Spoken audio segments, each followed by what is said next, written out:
Ayan.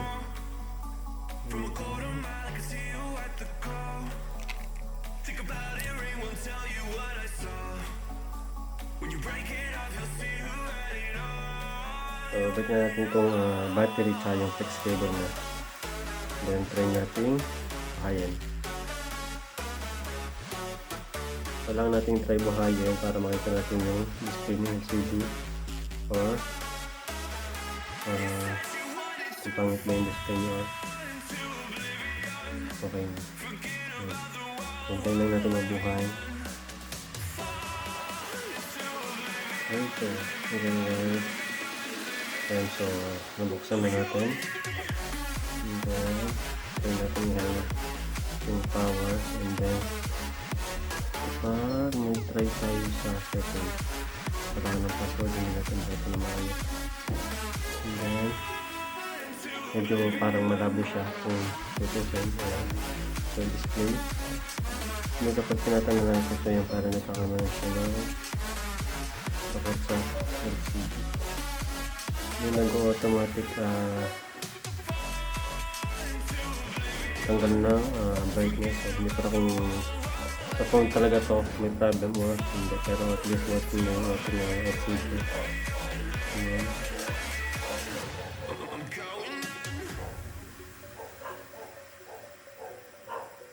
So, try na natin ikapit. Para lagyan ng glue, so okay na ang ating LCD. So, okay display naman, then working naman yung touch niya. Ayan, so working, and then yung calculator. So, working din yung calculator niya.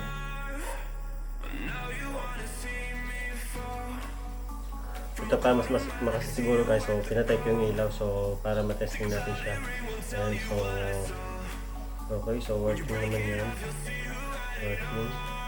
And then yung calculator, so touch ko na naman lahat ng numbers na working. And then para mas masigurado, so ikapit na natin.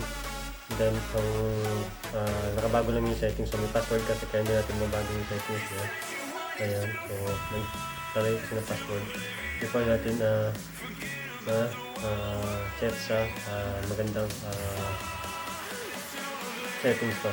Yung nito, so ngayon 1 LCD, so tap ko na para okay.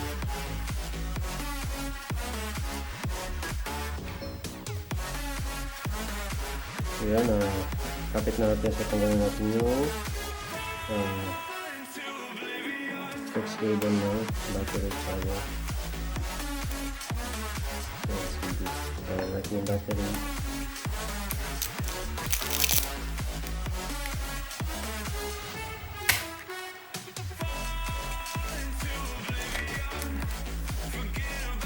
Then, lalagyan natin ito guys ng glue. So, nalinis ko na naman to sa ating housing.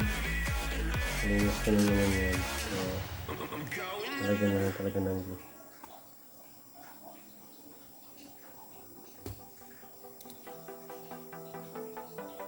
Yan yung mga ganito, yung pangkapit niya. So, gaya nito. So, tatanggalin na rin natin yan. Para mamaya kumapit yung ating LCD.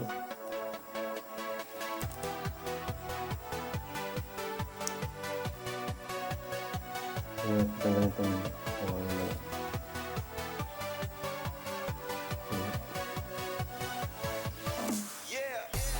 Yan, lagyan natin ng glue. Okay. Mas maganda ito na lang yung lagyan natin ng glue para mas makapit.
medyo mahirap pala guys makita yung blue kapag ka-black.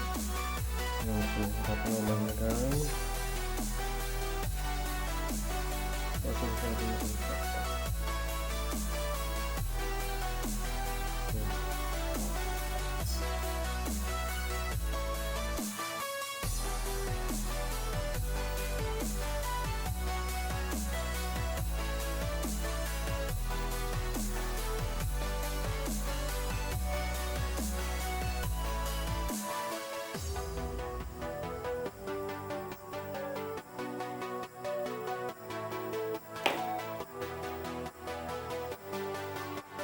Ito, nalagyan na natin ang glue. So, kapit na natin dito sa ating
Yan. So once na nakabit na natin itong LCD, so yung battery na natin yung battery, make sure na mapag-stable sa mali ng pagkakabit.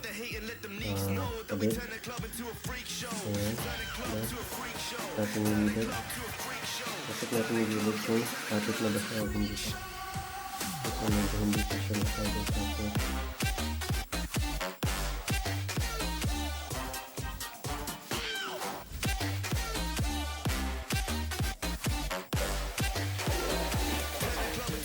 So yan, habang pinapatuyo natin yung buso, pwede na natin ilagay yung mga tornilyo niya kasi sure na naman ako na okay yan.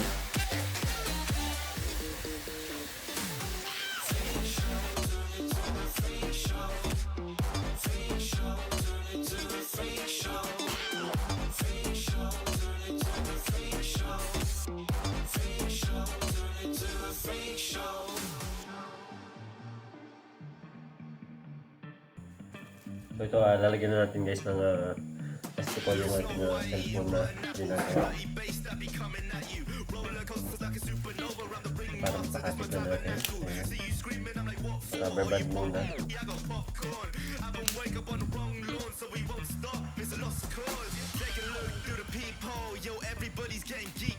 Stop the hate and let them neeks know that we turn the club into a freak show.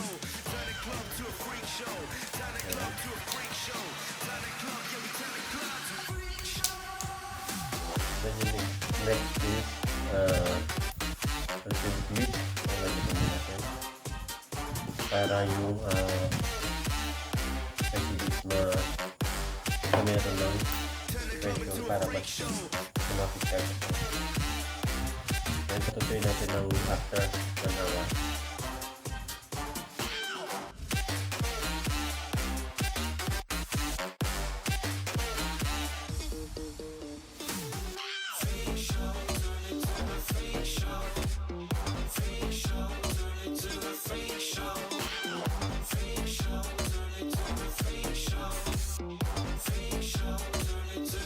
Show.